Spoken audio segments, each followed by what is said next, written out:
If you're exhausted no matter how much you sleep, it might not just be stress. So a lot of times when you've been under high levels of stress for prolonged periods of time, it actually becomes a nervous system problem, meaning the autonomic nervous system. And you have two divisions of the autonomic nervous system. They're becoming quite popular these days, even though chiropractors have been talking about this for years. One side is the sympathetic, and the other side is the parasympathetic. And so your body shifts its physiology in these states. And if you stay in the sympathetic for too long, then you have what's called sympathetic dominance. And it's not a diagnosis, okay? I'm not claiming this is some new medical diagnosis. But what it is, it's a physiological process that will shift a lot of things in your body. It can lead to chronic fatigue and a host of a lot of other conditions that really have no rhyme or reason for you to be having all at once.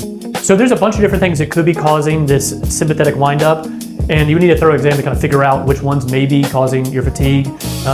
But the things that we see the most are binocular vision disorders. So BVD. So another one is what's called the cortisol still pathway. So what happens if you've been on a chronic stress for a long period of time, your cholesterol is getting stolen to make cortisol. And cortisol is going to give you this fight or flight type of feeling, like an anxiety, high vigilance, but at the same time still exhausted. And so cortisol steal is another common one.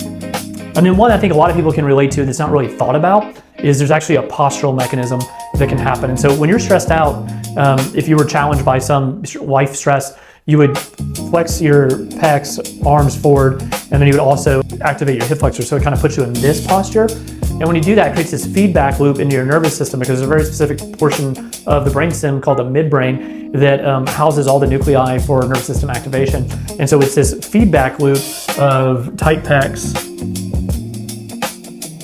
basically all the flexors above T6 and then all the extensors below T6, causing this feedback loop for nervous system stress.